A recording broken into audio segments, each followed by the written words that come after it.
ये सिर्फ नाम नहीं, ब्रांड है, ब्रांड। दिव्य नेत्र के डेली करंट न्यूज प्रोग्राम में आपका स्वागत है। आज 1 मार्च के और कुछ पिछले करंट अफेयर के साथ उपस्थित हूँ। चलिए शुरुआत करते हैं। आज का पहला प्रश्न है, किस राज्य केंद्र शासित प्रदेश में खेलो इंडिया नेशनल विंटर्स गेम्स का आयोजन होने जा रहा है? तो इसका आंसर हो जाएगा जम्मू कश्मीर। देख लेते हैं। पीएम मोदी ने वर्चुअली किया दूसरे खेलो इंडिया नेशनल विंटर गेम को संबोधित। प्रधानमंत्री नरेंद्र मोदी ने वीडियो कॉन्फ्रेंसिंग के माध्यम से दूसरे खेलो इंडिया नेशनल विंटर्स गेम के उद्घाटन सत्र को संबोधित किया। जम्मू कश्मीर के बारामूला जिले में विश्व प्रसिद्ध स्की रिसोर्ट गुलमर्ग में स्की रिसोर्ट गुलमर्ग में खेलो इंडिया गेम्स का दूसरा संस्करण आयोजित किया जा रहा है।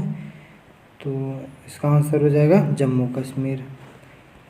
दूसरा टॉपिक है, यूसुफ पठान ने क्रिकेट के सभी प्रारूप से संन्यास ले लिया है, फॉर्मेट से। यह यूसुफ पठान है। चलिए इसके बारे में और कुछ जानने की ज़रूरत न है, बस इतना ही जानिए। नेक्स्ट है, रूसी सुपर मॉडल बोडियानोवा होंगी नई यूएन गुडविल एम्बेसडर। क्यों होगी ये रूसी मॉडल है? रूसी सुपर मॉडल समाजसेवी, ये समाजसेवी है, सोशल से जुड़ी हुई है। नातालिया वाडियोनोवा महिलाओं और लड़कियों के यौन और प्रजनन अधिकार को बढ़ावा देने और उससे छेड़छाड़ से निपटने के लिए जो संस्था संयुक्त राष्ट्र गुडविल एम्बेसडर बनाया गया है, तो इनको बनाया गया है, ध्यान रखिएगा। नेक्स्ट है, पापुआ न्यू गिनी के पहले प्रधानमंत्री माइकल सोमारे का निधन हो गया। माइकल सोमारे हैं ये पहले प्रधानमंत्री थे, उनका निधन हो गया है। बस इससे यही याद रखना है और कोई ज़्यादा इम्पोर्टेंट नहीं है। नेक्स्ट पॉइंट है जीडीपी के बारे में। एनएसओ जो नेशनल स्टैटिस्टिक्स ऑफिस है भारत का, तो ये जीडीपी की दर 2020-21 में 8% तक रहने का अनुमान लगाया है, तो याद रखिएगा ये पॉइंट। एक मिनट। नेक्स्ट है, पीएम मोदी ने वैश्विक ऊर्जा और पर्यावरण नेतृत्व पुरस्कार प्राप्त किया। ये कल का करंट अफेयर है। प्रधानमंत्री नरेंद्र मोदी वार्षिक केयरविक सम्मेलन 2021 के दौरान केयरविक वैश्विक ऊर्जा और पर्यावरण नेतृत्व पुरस्कार प्राप्त करेंगे। यह पुरस्कार उन्हें ऊर्जा और पर्यावरण में स्थिरता के लिए उनकी प्रतिबद्धता के लिए दिया गया है। केयरविक सम्मेलन 2001 वर्चुअली 1 से 5 मार्च 2021 तक आयोजित किया जाएगा। यह एक वार्षिक अंतर्राष्ट्रीय सम्मेलन है जो ऊर्जा उद्योग के नैतिक विशेषज्ञों और नीति निर्धारण, सरकारी अधिकारी, प्रौद्योगिकी से नेता, ऊर्जा प्रौद्योगिकी, नवाचार और वित्तीय एवं औद्योगिक समुदाय को एक साथ लाता है। तो यही है, इसके बारे में और कुछ जानने की ज़रूरत नहीं है। नेक्स्ट है, इसरो ने PSLV C51, ये बहुत इम्पोर्टेंट हो जाता है। PSLV C51 ने इसरो का है PSLV C51 ने ब्राज़ील का अमेजोनिया, ये भी अमेजोनिया कहाँ का है? अमेजोनिया 1 तो ब्राज़ील का। क्यों? ब्राज़ील में अमेजन नदी चलती है, बहती है, तो इससे भी अब अमेजन नदी के नाम से ही ये अमेजोनिया प्रथम नाम उपग्रह का दिया गया है। तो इसरो ने PSLV C51, इसरो के PSLV C51 ने ब्राज़ील का अमेजोनिया 1 उपग्रह लॉन्च किया। तो भारत का पोलर रॉकेट ने स्पेस एजेंसी इसरो के लिए वर्ष के पहले मिशन में ब्राज़ील के अमेजोनिया प्रथम को अंतरिक्ष यान से 18 अन्य उपग्रह सफलतापूर्वक प्रक्षेपण किया। तो ये इसमें यही इम्पोर्टेंट है। इसरो के अध्यक्ष हैं के सिवान। इसरो के मुख्यालय है बेंगलुरु, कर्नाटक। इसरो की स्थापना 15 अगस्त 1969 में हुई थी। तो याद रखिएगा ये सब पॉइंट। बस ये 2 बात है, ब्राज़ील का अमेजोनिया प्रथम, अब PSLV C51 और इसके साथ 18 अन्य उपग्रह भी लॉन्च किया गया था।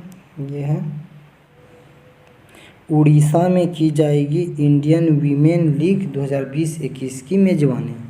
तो ऑल इंडिया फुटबॉल फेडरेशन ने उड़ीसा में आगामी हीरो इंडिया वीमेन लीग 2020-21 संस्करण के लिए स्थान के रूप में पुष्टि की है। कौन? AIFF ने।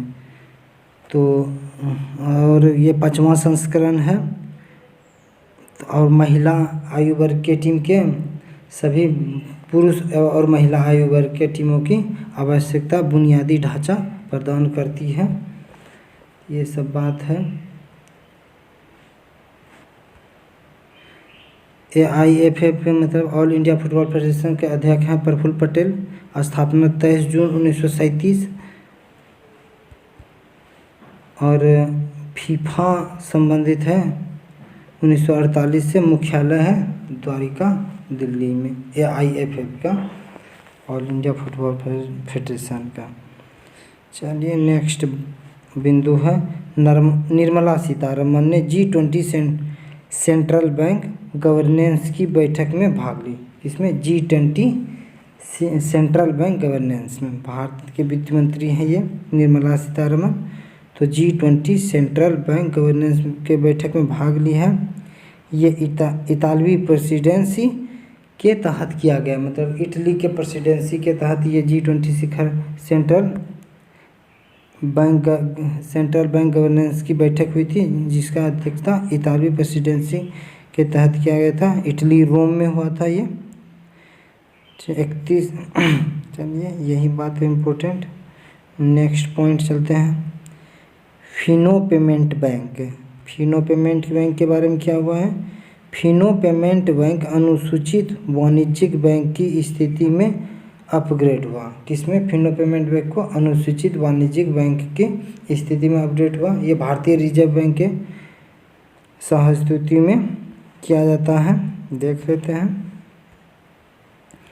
भारतीय रिजर्व बैंक ने सूचित किया है कि उसने भारतीय रिजर्व बैंक अधिनियम 1934 की दूसरी अनुसूची में फिनो पेमेंट बैंक को शामिल किया है। तो फिनो पेमेंट बैंक याद रखिएगा। नेक्स्ट बात है, अनित्या दत्ता ने लिखी advantage India the story of Indian tennis पुस्तक। मतलब आज तक के जितना भी टेनिस खिलाड़ी भारतीय हुए हैं उसके लिए एक बुक लिखे हैं। कौन? अनित्या दत्ता ने। तो चलिए यही बात है।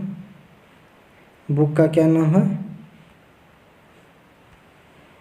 Advantage India the story of Indian tennis पुस्तक। पुस्तक का सार क्या है देख लेते हैं। पुस्तक पुरुष और महिला दोनों के पक्ष में भारतीय टेनिस एक विस्तृत इतिहास प्रदान करती है। यह पुस्तक पिछले 200 वर्ष से सूचना और प्रसारण मंत्रालय और ब्रिटिश समाचार पत्र के अभिलेखागार के आंकड़ों पर अनित्या दत्ता के विस्तृत शोध का परिणाम है। नेक्स्ट पॉइंट है, नोएडा हाट में खुला सरस आजीविका मेला।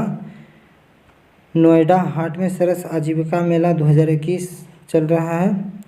मेले का उद्घाटन केंद्रीय मंत्री नरेंद्र सिंह तोमर ने किया। तो इसमें ज़्यादा इम्पोर्टेंट नहीं है। सरस मेला बस ये है क्या कि पारिवारिक आय बढ़ाने और जीवन की गुणवत्ता में सुधार करने में महत्वपूर्ण भूमिका निभाई है। ग्रामीण विकास मंत्रालय द्वारा चलाया जा रहा है ये मेला। 27 राज्यों में 300 से अधिक ग्रामीण, बिहार में भी, झारखंड में भी सरस मेला का आयोजन किया जाता है। ये स्वयं सहायता समूह द्वारा बनाए गए कुटीर छोटे छोटे खिलौनों को इसमें रखा जाता है इस मेले में। यही बात है।